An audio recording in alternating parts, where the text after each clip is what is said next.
la bienvenida al podcast de Otroras y estamos muy contentos porque este episodio es súper especial porque tenemos con nosotros a la autora del libro que ustedes recibieron en la suscripción de este mes, de abril.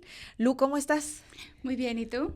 Feliz de tener aquí a Sofía, Sí, súper la felices verdad. porque nos gusta mucho compartir, tener justamente estas charlas con las autoras y que puedan ustedes que recibieron la suscripción también tener como un plus y de viva voz poder vivir como esta experiencia. Antes de cualquier cosa, déjame eh, presento un poquito a la autora, a Sofía Segovia.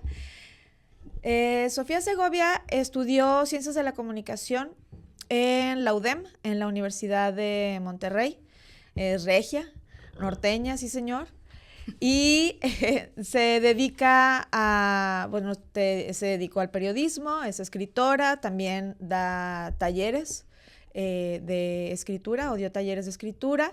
Y su primera novela con que se sale a la luz en el 2010, Noches de Huracán, y tiene esta segunda novela que es justamente la que ustedes están leyendo ahorita, que es El murmullo de las abejas y que este año cumple 10, es su 10º aniversario, ya hablaremos un poquito más de ello.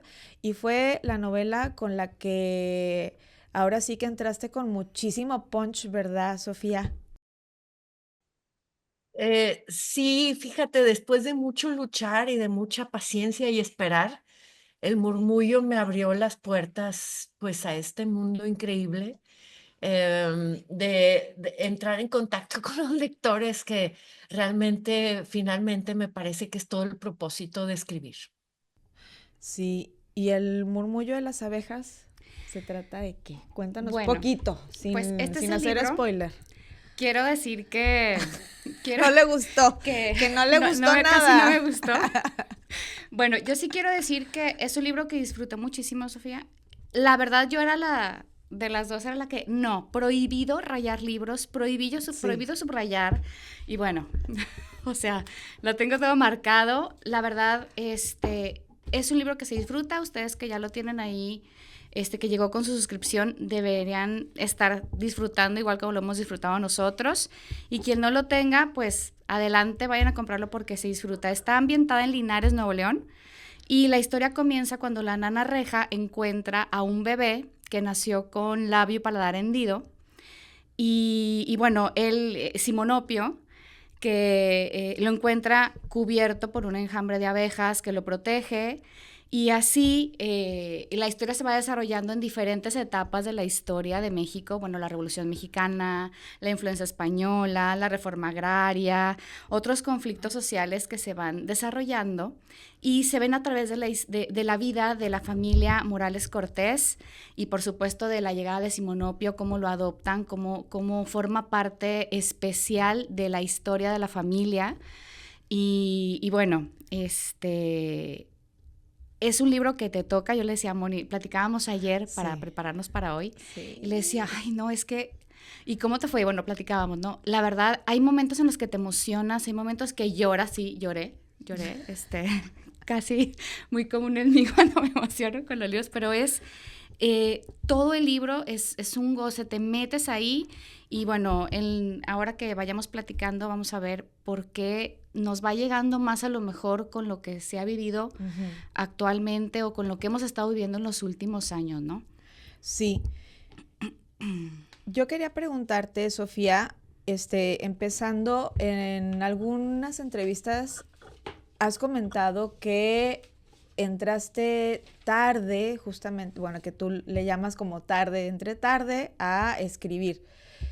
Y quería que nos explicaras eso porque a lo mejor muchas de nuestras lectoras que tienen esta inquietud en la escritura, dicen, bueno, pero pues igual y ya se me pasó el tiempo, o entonces me encantaría que nos pudieras explicar qué es tarde para ti, cómo lo viviste y cómo lo has vivido.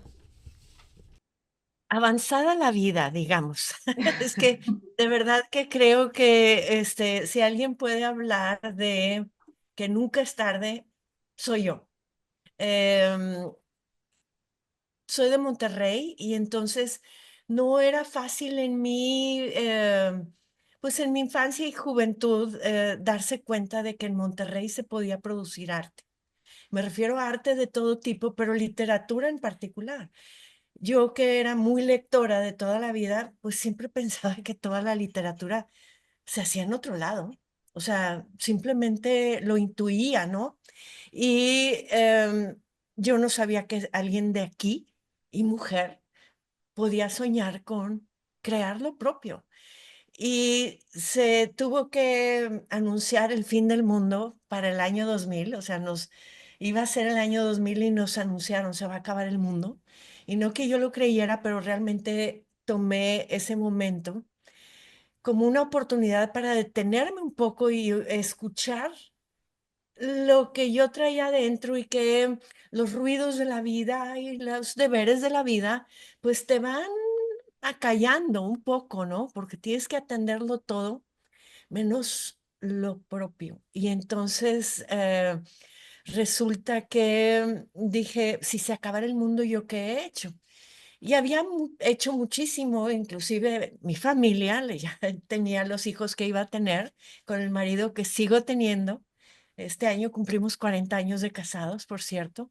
Así es que estoy Wow, qué padre. muchos festejos este año, pero resulta que dije, pues he hecho mucho, había escrito algunas obras de teatro, discursos, había hecho campañas políticas aquí locales con mucha satisfacción, pero al mismo tiempo todo era por encargo. Y entonces me pregunté no nada más qué has hecho, sino, pero de lo tuyo, ¿qué has hecho? Ujú. La siguiente pregunta obligada fue, ¿y qué es lo tuyo? Y me di cuenta que de lo mío tenía muchos años de de no hacer nada, de no atenderlo, que era lo que me hacía feliz a mí, que no tuviera nada que ver con nadie más, o sea, no tenía relación con nadie más. La felicidad mía nada más, aunque nadie lo viera, aunque nadie más lo disfrutara, algo que yo disfrutara, y era escribir los cuentos que escribía desde niña, en el colegio, en la universidad, esta alegría que yo sentía al poner ese punto final, y dije, quiero volver a hacer eso. Si se acabara el mundo, quiero volver a hacer eso sin plan, ¿eh? Todavía no, sin plan de que de repente se me vino toda la luz de repente toda y comprender que debía de publicar. No, no, no. Primero quiero volver a escribir lo que a mí me hacía feliz, no porque soy madre, no porque soy esposa o hija o hermana o profesional en esto o lo otro, no, lo que a mí me hacía feliz. Y entonces fui a dar a un taller de creación literaria en Monterrey, lo cual ya me pareció milagroso. Y lo que me preguntaron al llegar fue, ¿de qué va tu novela? Y yo, ahí fue ese momento de comprensión absoluta de que alguien de Monterrey podía soñar con ser novelista y dije, sí, ese es el sueño mío propio, que no tiene nada que ver con nadie más. Voy a escribir una novela. No sabía si tenía una novela, pero la siguiente clase llegué con mi primer avance. Y lo que sucedió es que esa novela finalmente esperó muchísimos años, porque cuando la mandé a las editoriales, pues como venía de Monterrey, la idea esta de Monterrey no era nada más de gente de Monterrey. Es Ujú. que precisamente esa novela se trata de los estereotipos que nos encadenan, que nos atormentan y que nos detienen, ¿no? Y finalmente mando una novela a las grandes editoriales de Ciudad de México y en aquella época todavía se mandaban en un sobre y decía que yo era una mujer de Monterrey, ¿no? Y entonces estoy segura y estoy segura porque después se ha mencionado Ajá. esto de cómo alguien de Monterrey trepada en un cerro puede haber escrito algo, ¿no? Y, y esto fue cuando ya llegué con el murmullo y que me voltearon a ver. En aquel entonces estoy segura de que dijeron, no nos interesa". O sea, una mujer de Monterrey, en el 2003 cuando mandé, pues es posible que no haya sido de interés. En el 2010 se publicó aquí la novela, en el Huracán, aquí por Conarte, la Secretaría de Cultura. Eso me ayudó a sentarme otra vez súper inspirada porque por fin había tenido lectores. Y entonces escribí El murmullo de las abejas, pero ya para cuando terminé El murmullo y lo mandé, pues ya habían pasado 13 años de que yo había escrito mi primera novela. El murmullo lo mandé a fines del 2013, a principios del 2014 me dijeron, nos gusta. ¿Qué hace una mujer de Monterrey trepada en un cerro escribiendo? ¿Qué es eso? Y me dijeron mucho, no sueñes con mucho, porque pues finalmente nadie mira mucho a México como creador de literatura en traducción. Y además, pues lo tuyo es tan regional que pues tampoco sueñas mucho. Y yo pues, Ya. yo sí veo mi novela en todos lados. Yo sí creo que esta novela puede llegar a todos lados y la literatura es un viaje. Sí. Y yo eso lo creía firmemente y yo creía mucho en que esa historia podía realmente romper muchas barreras, inclusive estas barreras hasta de la ideología y hasta de la manera de ver la historia y todo, con algo de miedo. Pero bueno, pues sí se logró. El murmullo se publicó un mes antes de que yo cumpliera 50 años. Y entonces yo creo que yo sí puedo decir con toda autoridad que nunca es demasiado tarde, pero tampoco nunca es demasiado temprano. Entonces, sí es algo, este mensaje es algo que me gusta, que se sepa, que se conozca, que se absorba, que se escuche, porque creo yo que necesitamos muchos más mexicanos contando un México distinto, contando toda esta diversidad de historias que no nos encierren a todos en los estereotipos en los que nos han tratado de encerrar, ¿no? Y romper con los estereotipos hacia adentro, pero luego también romperlos hacia afuera para que el mundo nos conozca también, pues con esta rica diversidad que todos conocemos, pero que no queremos por algún motivo contar más allá. Y hoy creo que más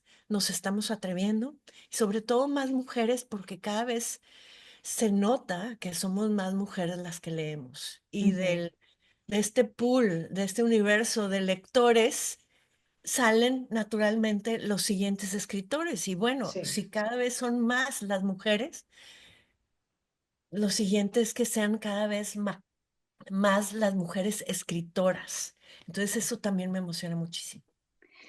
Oye, Sofía, ¿y por qué Linares? ¿Cuál es tu relación personal con Linares? ¿O qué te llevó a contar la historia desde Linares?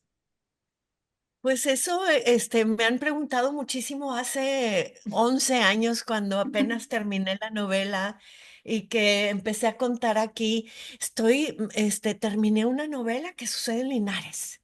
Y me decían, ¿no crees que es totalmente inadecuado contar una historia que sucede en Linares? Y yo, ¿por qué?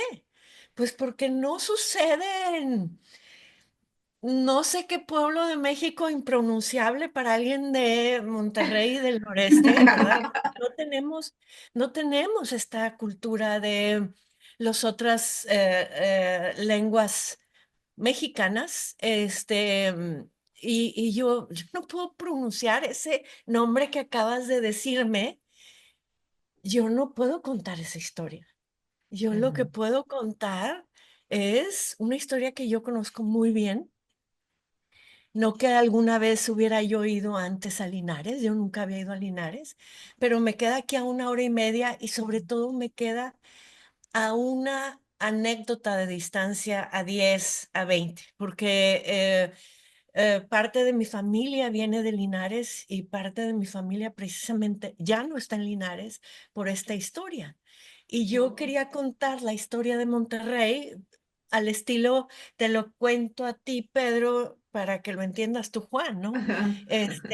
O sea, yo estoy contando la historia de Linares, pude haber escogido la de Cerralbo, la de Montemorelos, la que fuera, pero hubiera tenido entonces todas las armas para contar la historia de Monterrey, porque todos los de Monterrey somos de Linares o de Cerralbo o de Ujú. Montemorelos y simplemente no lo recordamos. Entonces, sí te lo cuento a ti, Pedro, esta historia de Linares, que ya no te acuerdas, que es tuya, Claro. para que recuerdes tú, Juan. Y entonces, este es un gran motivo en toda la novela. También es la Qué bueno. migración, es justo eso, ¿no? O sea, Sí. Ujú. se migra regionalmente también ante esta circunstancia, en este caso de salud, y también que está ahí como el toquecito de la guerra revolucionaria. Y fíjate que algo que a mí me llamó mucho la atención también, a mí me encanta que sea regional, eso me encanta, o sea, porque sí es como eh, no que sea sencillo, pero es como más probable que siendo una escritora de Monterrey, pues escribieras sobre esta ciudad, que también es una ciudad de las ciudades más importantes en México, pero me encanta que sea Linares y que sea esta novela histórica, porque bueno, que tenga este tinte histórico, porque a nosotros también, bueno, nosotros somos muy fan de las novelas que tienen este contexto también histórico. Pero, Y pero déjame, te sí, voy a interrumpir tantito, sí, un instante. Resulta que no hay novela en la historia de la humanidad que no sea regional. Solo tenemos que claro. entender y sentir el derecho de contar lo nuestro. Ujú, ¿Por claro. qué no? Y es en parte de lo que yo también he contestado, es porque esta es una historia mexicana, Tienes toda la razón. ¿verdad? Entonces, perdóname, te interrumpí, No, pero sí, viene mucho a lo que decías tú. tienes toda la razón, porque al final de cuentas todo es regional. O sea, más bien nosotros nos hemos querido creer como esta cuestión urbanística, ¿no? Desde la urbe es donde pasan las cosas interesantes, pero pues no es cierto. O sea, todo lo Sí, que está alrededor está súper interesante.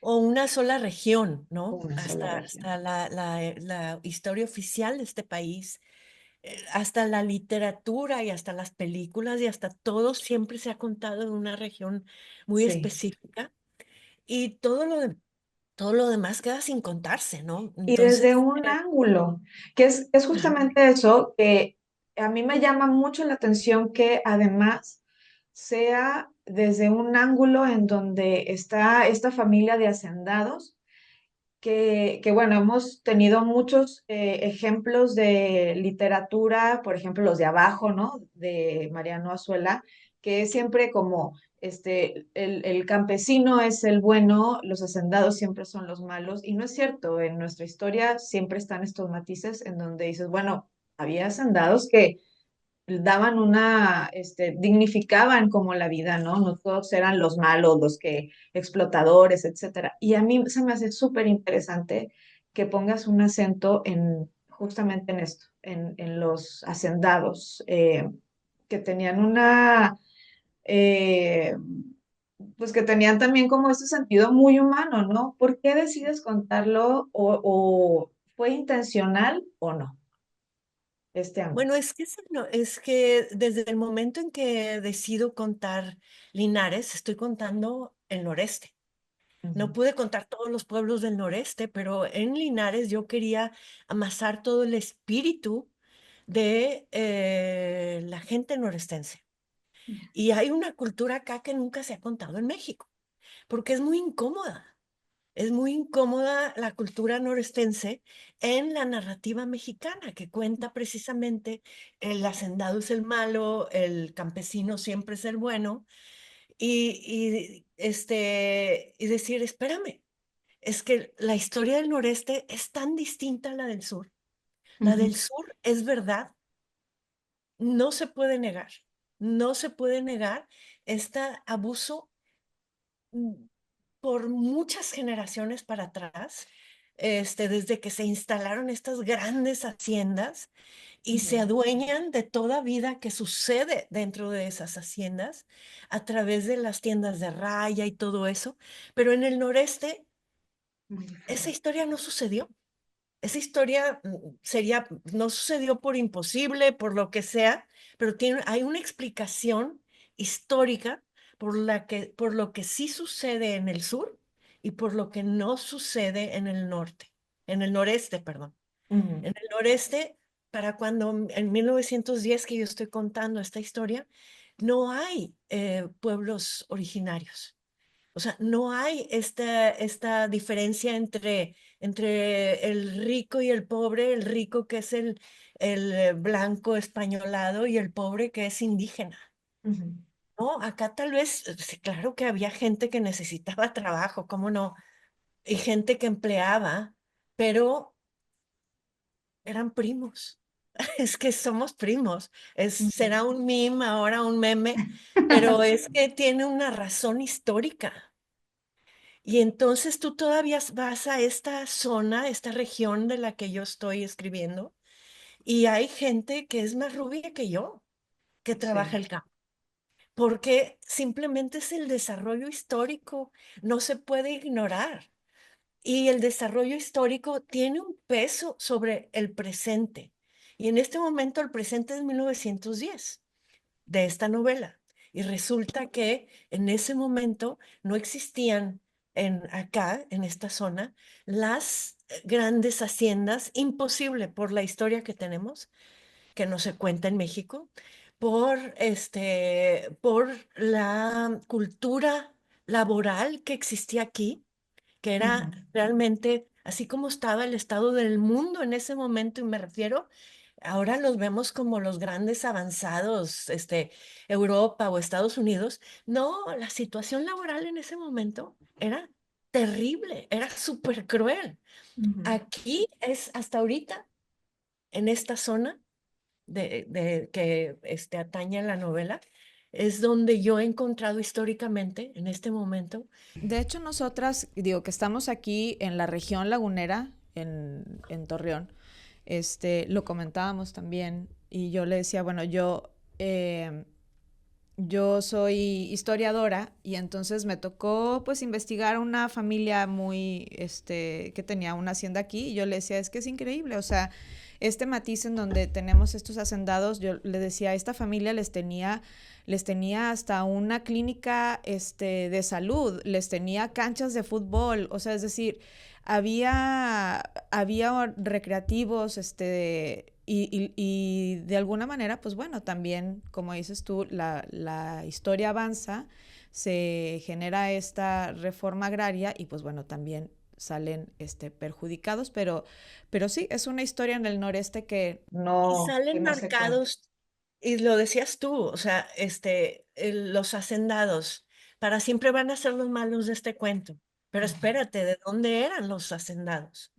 Y además, borrados para siempre, porque el que gana cuenta la historia, la cuenta como quiere. Esto es una verdad de la historia, ¿verdad? De los historiadores, lo saben. Y yo quería aquí contar todo lo que no se cuenta. Sí, son los hacendados como Ujú. seres humanos, pero además como perdedores, pero además como gente común que no va a salir en los libros de historia, como cualquiera de nosotros, ¿no? Pero además como mujeres, como hombres, como niños, como viejos, que además a su alrededor sucede una guerra de la cual no quieren participar. Claro. Y entonces, este es todo el propósito de esta novela. Empecé bueno, quiero contar la historia de los hacendados del noreste, de Linares, pero la de Torreón, o sea, es que es el noreste, ¿no? Ujú. Y se vivió igual porque tenemos la misma evolución histórica. Finalmente, bueno, ya se va haciendo más complejo los hilos de la historia se tejen un poco distintos para cada ciudad, Torreón, Monterrey, Saltillo, etcétera. Ujú. Pero finalmente tenemos un mismo origen. Claro. donde era imposible otra cosa y donde parte de nuestra identidad que debemos de rescatar en la memoria es la solidaridad. Y ahora en Monterrey Correcto. se habla mucho de cómo las empresas empezaron aquí con atendiendo las necesidades de los obreros y poniendo clínicas y se admira muchísimo y es de admirarse, Ujú. pero no fue una idea así como que salió de la nada, es una herencia de la supervivencia de esta gente que tuvo su desarrollo histórico aquí. Aquí no se sobrevivía sin solidaridad, punto. Claro.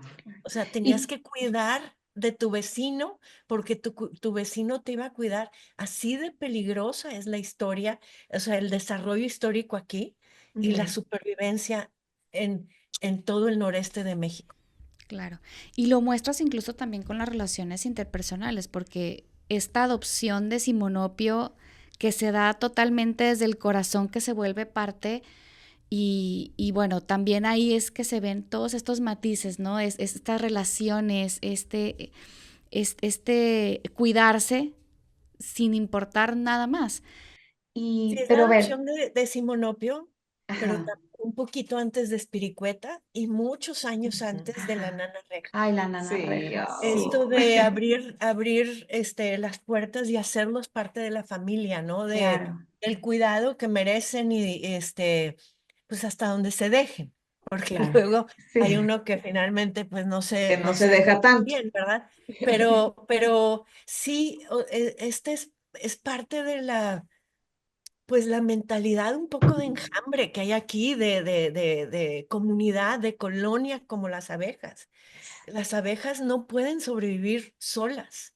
Ujú. Y parte del espíritu de la gente de aquí es, para 1910, tal vez ya no se acuerdan precisamente por qué son como son, pero saben que los que pueden tienen que cuidar a los que no pueden. Ujú. Y eso es algo con lo que todavía seguimos, ya no sabemos de dónde viene tal vez, pero estamos recuperando esa memoria y merece ser, esta es una historia que merece ser contada, porque es una muy linda manera de sobrevivir, inclusive hasta sobrevivir a las pandemias. Claro. Sí. Y, bueno, ahorita que dijiste como un enjambre, justamente eso te queríamos preguntar. ¿Las abejas en la novela son mucho más que abejas? O sea, ¿qué representan para ti las abejas? Y para mostrarlas de esta forma tan, bueno, tan maravillosa en el desarrollo de toda la historia, ¿no? Pues que me fueron conquistando el corazón y la imaginación. Ujú. Al principio, lo que yo necesitaba era alguien que mantuviera calientito ese bebé mientras llegaba la anciana Nana Reja, porque se iba a tardar muchísimo. Y entonces dije, el bebé está, este, mientras tanto, pues expuesto. Y entonces para no hacer la historia más larga, llegué a la conclusión de que tenían que ser las abejas porque las abejas tienen este sentido de comunidad y van a ver a una abeja que los necesita y van a ir a arremolinarse a su alrededor, a amontonarse en torno suyo para mantenerla tibia en verano, pero digo en invierno, pero en verano fresca también, porque eso saben hacer las abejas. Pero Ujú. las abejas además viven, mueren y matan unas por otras, por su comunidad. Y entonces como que dije, sí, pues las abejas ven a este ser, la reconocen como una abeja más, es un niño, tiene forma de niño, pero la reconocen como una abeja más, la protegen y luego pues la nana reja llega y se trae también al panal. Y esto me llamó mucho la atención y dije, ¿por qué? Lo dejé suceder, Ajá. pero después dije, es que claro que en esta novela en la que yo estoy contando cómo se cambia todo un cultivo por uno nuevo, por tratar de salvar la tierra, por supuesto que tenían que haber abejas, entonces las dejé. Ujú. Pero luego, pues, ¿para qué están aquí las abejas en una novela? No puedes desperdiciar. Claro. Todo tiene que tener una razón. Y entonces Simonopio, en su situación y en su silencio, pues, por supuesto que estaba dispuesto a tener los oídos abiertos a lo que le dijeran las abejas, a estar conectado con su instinto de abeja también, a Ujú. pesar de tener forma de niño. Y entonces ellas a ser su maestra, porque las abejas siempre son las maestras de las que siguen. Siempre les van a enseñar el camino a las más jóvenes. Y es lo que hacen con Simonopio. Le enseñan a mirar como abeja, a recorrer los campos como abeja. A veces se desesperan con él porque no puede volar. Es muy lento, se Ajá. tropieza y todo, y él se desespera también. Pero lo que le enseñan es a perseverar, porque lo que buscan es la vida. Y entonces lo que se sucedió es que se convirtieron entre Simonopio, las abejas y la nanarreja en este triángulo de mitológico, de la creación de la vida norestense. Algo que también ayuda las novelas es justamente, bueno, en el caso como tú lo trabajas en tu novela, es justamente tener como esta, aunque sea ficcionado, pero tiene estos tintes históricos que yo reconozco muchísimo tu sentido de documentación, porque la verdad es que hay datos que si que vas y los investigas y se ve como esta mano de investigación histórica. Y creo que también eso está muy lindo, que la novela también te pueda entrar a esa memoria colectiva histórica desde otra manera y que tú lo veas, o sea, tú lo leas y puedas decir, ¿esto habrá pasado? Y entonces ese gusanito entre en el lector, en la lectora, y decir, a ver, voy a investigar un Sí. poquito, ¿no? Y que ahí lo tengas. Entonces, eh, ¿cómo, ¿cómo lo trabajaste tú, esta cuestión histórica eh, y esta memoria colectiva pensando en tus lectoras, tus lectores? Pues la verdad, no pensaba en los lectores mientras em, investigaba. Ujú.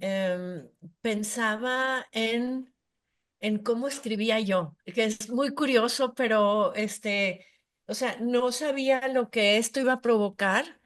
Lo que sí quería era yo escribirlo de tal manera que no sonara como una lección de historia, Ujú. porque a la mayoría de la gente, como nos enseñan la historia en las escuelas, no nos gusta. Es más, hasta nos sentimos hasta cierta repulsión por las lecciones históricas. Y entonces yo me aseguré de yo conectar con cosas que me parecían vivas y precisamente con todo lo que no se cuenta en la historia, porque lo que se cuenta en la historia son estos 8 o 10 héroes o antihéroes de Ujú. cada evento, héroes de estampita o antihéroes, ¿verdad?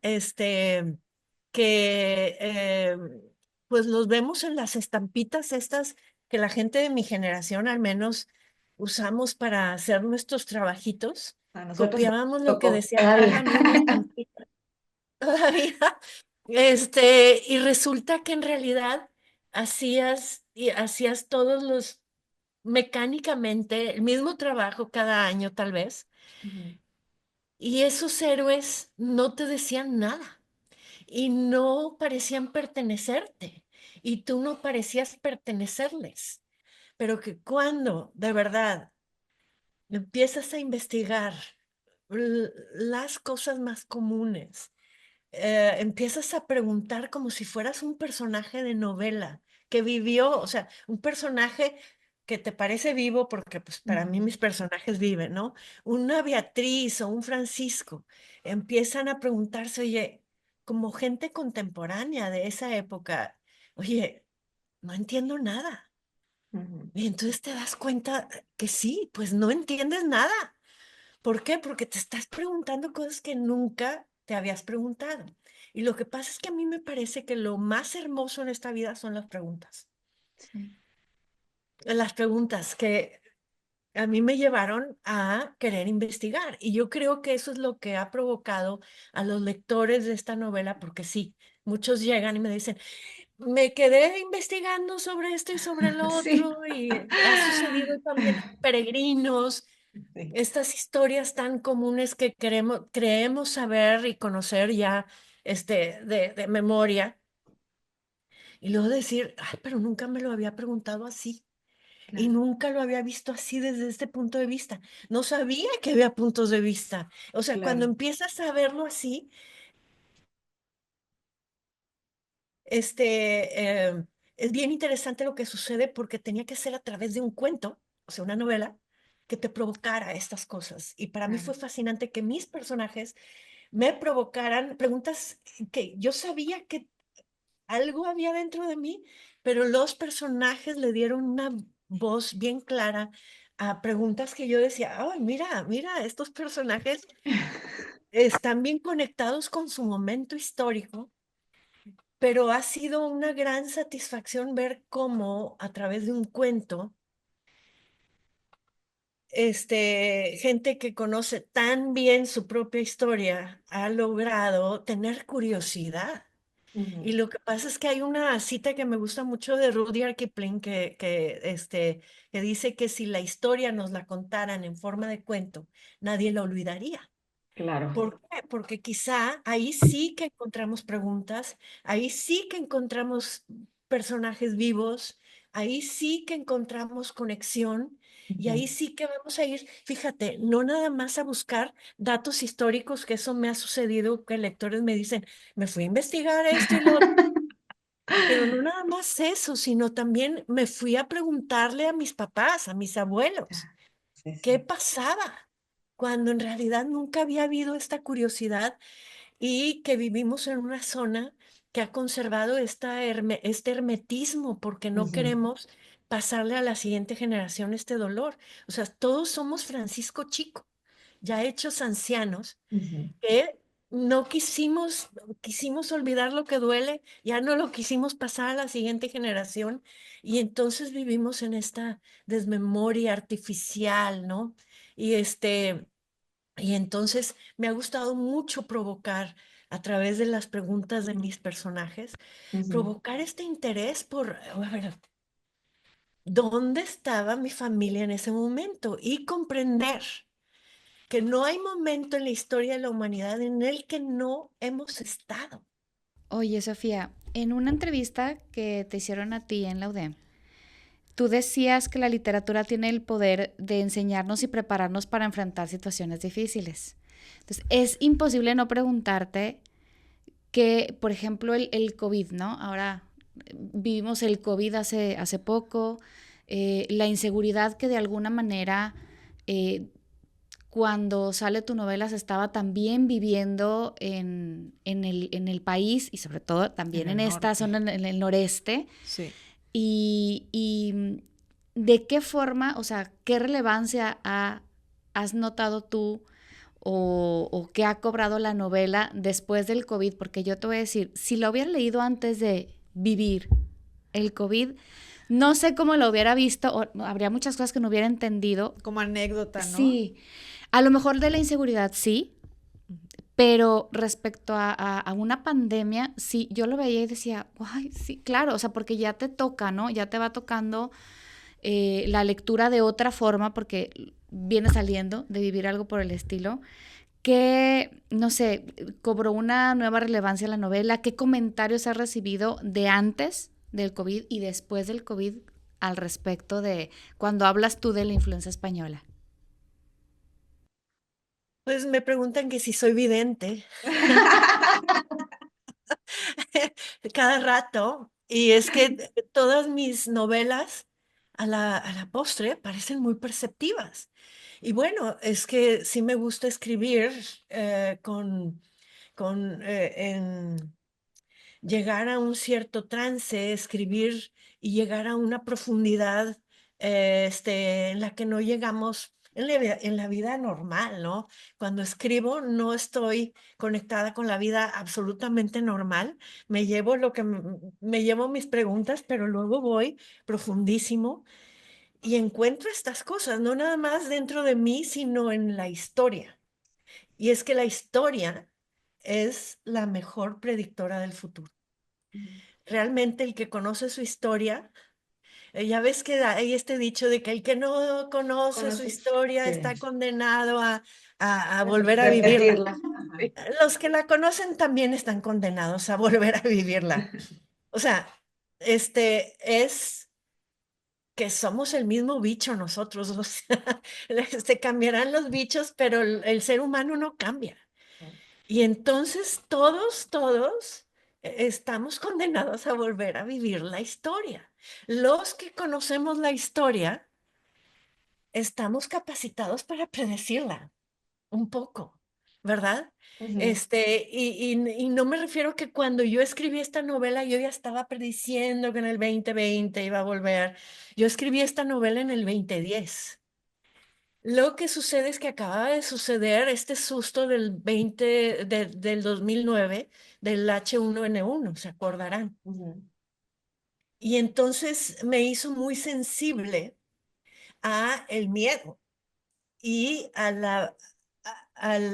la posibilidad de que nos llevara como una ola ese bicho en esa ocasión y a comprender que de la revolución otra cosa que nunca se cuenta es el moridero, que Sí. no tuvo nada que ver con las balas, sino con enfermedades. Y en este México que siempre se había sentido tan insular y se cuenta como muy insular porque somos un país, no sé, o sea, esta narrativa nuestra oficial no cuenta que cómo vino un bicho a dar acá de todo el mundo. Sí. Y es que si cuentas ese bicho, tienes que contar que la globalización existe desde antes de que se inventara esa palabra y que Ujú. además ha sido una constante a lo largo de la historia de la humanidad. Y si no nos enseña eso un bicho, yo no sé qué nos va a enseñar. Pues tal vez nada, porque hubo gente que olvidó, no nada más digamos de la de 1918, pero hasta la del 2009. Ujú. O sea, mucha gente olvidó ese susto. Pero Sí. si conectas con la historia y dices, estamos vulnerables. Pero lo que yo sí creí después de ese 2009 dije, pero mira, la única diferencia que tenemos ahora, y es una gran ventaja, es que tenemos esta comunicación al instante por los medios masivos de comunicación y las redes, Ujú. y que los gobiernos están organizados en la Organización Mundial de la Salud. ¡Wow! Eso nos salvó en el 2009. De verdad, sí. ¿Qué pasó para el 2020? Fue que los gobiernos de ese instante ya no quisieron hacer caso de las lecciones científicas e históricas, ya no aprovecharon los recursos que tenían, que era comunícate y organízate. Ujú. Y cada quien quiso irse por su libre y entonces, pues sí, de cierto modo prácticamente no regresaron mínimo a 1918, a esta pandemia de la influenza española, que pues fue fácilmente reconocible también porque gobiernos desorganizados, cada quien inventando su propia cosa, etcétera, ¿no? Sí. Pero lo que definitivamente sí creo yo, que debe de ser una regla ya conocida por todos, es que en el momento que haya cualquier bicho atacando, amenazando, que ahí viene de China o de Italia o del ping pong ¿no? Donde sea. Todos debemos de entender que la historia nos habla de que hay que separarnos, de que hay Claro. que lavarnos las manos y taparnos la cara. Discúlpame, y es que me llamó mucho la atención esto que decías de lo de la estadística y de lo de volver a 1919. Y a mí, yo le decía a Luisa, hay un momento, hay un parrafito súper breve en la novela que me cimbró muchísimo, que dice, sin embargo, en enero de 1919, en Linares poco interesaron los datos porque las ausencias no se midieron con números ni con estadísticas, se midieron con dolor. Y entonces empiezas arrancando así de, y ya no estaba el panadero, ya dejó de el afilador, ya no sé qué, las hijas, o sea, ¿cómo ves cómo se va perdiendo un montón de gente? Y eso, como decías tú, nosotros lo vimos en la pandemia del COVID, lo vimos televisado, o sea, que veías, así como aquí en Linares veían pasar la carroza, ¿no? Llena de muertitos, nosotros lo veíamos en televisión y decíamos, Wow. gente, o sea, gente con sus muertos afuera, porque ya no los querían, o sea, ya no había un lugar en donde velarlos. Sí, ¿Qué? es que fíjate, y aquí está donde viene el estudio de la historia.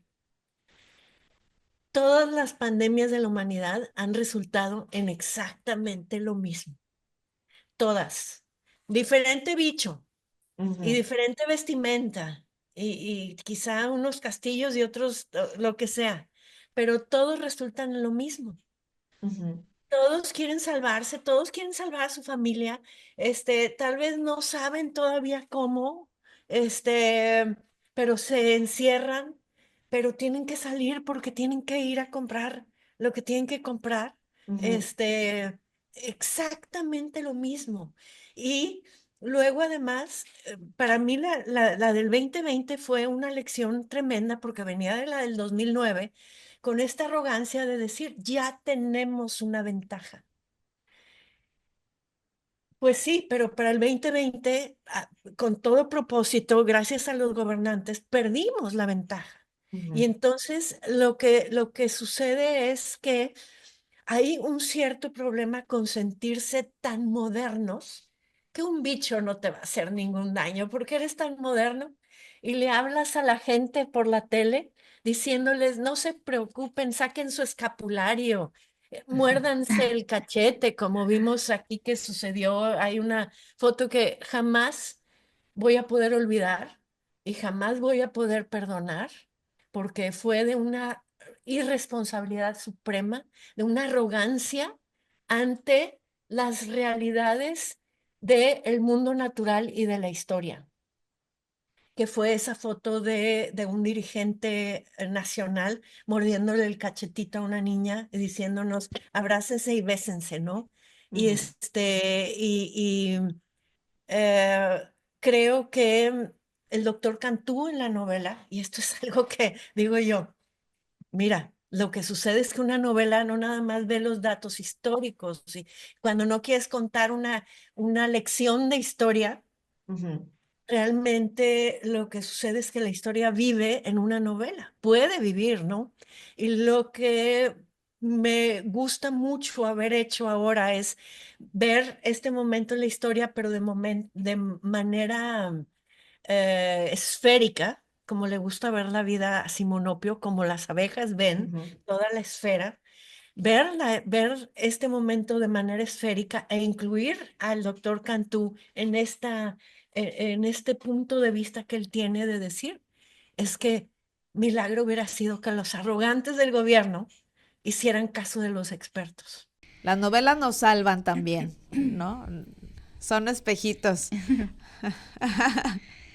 Oye, Sofía, pues nos ha encantado estar contigo. Sí. Sí, tenemos que ir cerrando, pero hay una pregunta que nos gusta hacer siempre a todas las autoras que nos acompañan, y es, ¿qué autora ha sido esencial para ti como lectora y como escritora? Autora. Mira, muchas. Y tengo que confesar que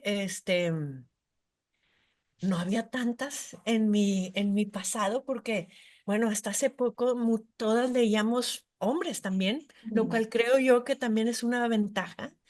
porque conocemos muy bien como dice Meryl Streep, el lenguaje de los hombres. Ujú. Pero si han de leer fantasía, es que ahorita la traigo en mente porque una de mis hijas por fin me hizo caso y la está leyendo y está encantada. Y entonces ¿Cuál? les recomiendo a Robin Hobb, Ok. que es una mujer mayor que yo, pero que se metió al mundo de la literatura de fantasía cuando era de puros hombres. Y me gusta muchísimo, la presenté una vez en Guadalajara, me conquistó. Y para mí es muy importante porque sí es una mujer que se tuvo que cambiar su nombre de pluma para poder escribir fantasía. Sin embargo, lo hizo y en un momento dado, yo no sé, sale y confiesa que es mujer. Ella se llama Megan Lindholm, es de Estados Unidos, pero realmente es un nombre muy importante en la fantasía, este de Robin Hobb. Me encanta su visión escribe una serie de series. Es muy recomendable si alguien quiere pues atreverse, no es lo más común aquí en México, esto de leer fantasía, pero muchas veces, y me gusta mucho la fantasía de Robin Hobb, porque precisamente em, a- la fantasía y la ciencia ficción siempre han sido vehículos para hacer una crítica muy puntual del mundo en el que vivimos, del mundo real. Y Sí. entonces lo que hace Robin Hobb es, se habla muchísimo de política en esta fantasía, pero también mucho de la condición humana. Entonces lo recomiendo muchísimo. Son aventuras muy emocionantes, pero además te regresan al mundo real con preguntas que, como ustedes ya saben, para mí importan muchísimo. Ya lo Bien. tenemos aquí apuntado. Ya apuntamos para incluirlo en nuestra biblioteca. Y bueno, ahora sí, muchísimas gracias, Sofía. Hay que recordarles que estás ahorita en plena gira de tu nuevo, presentaciones de tu nuevo libro que se llama De lector a escritor, que con todo el bagaje que tú tienes. Sí, estoy en plena gira, vengo de muchos viajes, voy a otros más, incluido, voy a ir a León muy pronto, pero después Saltillo y después Torreón. Ay, por favor. Genial. Esperamos aquí vernos, Por claro. favor, sí. Y bueno, pues sí estoy muy feliz en esta gira con este nuevo libro que no es novela, que me preguntan muchísimo, pero ¿cómo, Sofía, si tú eres novelista? Bueno, es que también soy tallerista, me gusta mucho, mucho enseñar Sí. a autores sobre todo el camino hacia su punto final y a contar historias que funcionan. Y entonces escribí este libro que es un manual para mostrarle un camino seguro a más escritores, para que más escritores nos atrevamos a escribir historias que funcionan, porque Sí. luego hay muchos ahí escribiendo que se lanzan como al vacío sin saber qué hace que una historia funcione y otra no. Y Genial. entonces, bueno, de eso se trata este libro. Es un libro escrito para que se lea de manera muy amigable.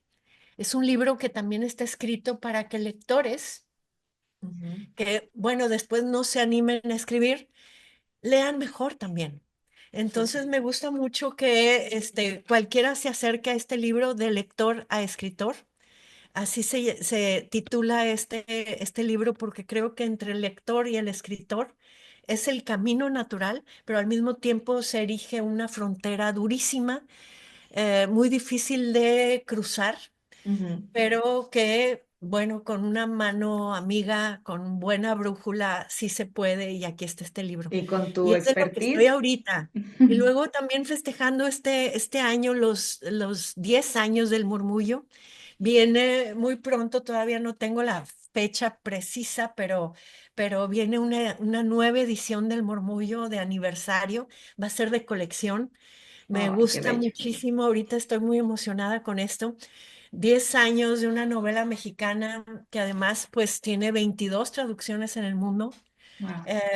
Me gusta mucho pensar que es una novela mexicana que va conquistando la imaginación del mundo, que quizá voltea a ver a México Ujú. con más idea de que México tiene mucho que contar y que bueno, ahorita en este 10º aniversario y mi nuevo libro, precisamente voy con la misma intención de que sigamos contando más historias, y que seamos más los que nos atrevamos y seamos más los que podamos llegar a la traducción en el mundo. Sí, pues muchas cosas que festejar, ya lo saben. Entonces, esperen este año la nueva edición de colección de El murmullo de las abejas. Y también seguramente ahí en tu página, en tus redes sociales, estará también Sofía poniendo los calendarios, los lugares en donde estará asistiendo para pues la firma y los conversatorios sobre su nuevo libro de lector a escritor. Y por lo pronto, bueno, nosotros lamentablemente ya tenemos que irnos, pero esperamos verte aquí pronto, Sofía, en Torreón. Vamos a estar ahí, Ahí cachando, estaremos, sí. cachando las fechas para podernos reunir de nuevo. Te Sí, yo agradecemos. voy a estar muchísimo. avisando todo, las fechas precisas y ojalá Perfecto. que sí nos veamos en Torreón, en Saltillo, donde sea que estén. Búsquenme, me encanta saludar a Muchas gente que gracias. se Muchas gracias. acerquen y firmar los libros también. Muy bien, ahí ya te Muchas llevamos gracias. dos. Claro. Gracias, Sofía. Gracias, Sofía, un Gracias. placer. Y a ustedes también, muchas gracias por acompañarnos y nos vemos en el próximo episodio. Que sigan disfrutando El murmullo de las abejas de Sofía Segovia. Nos vemos. Hasta luego.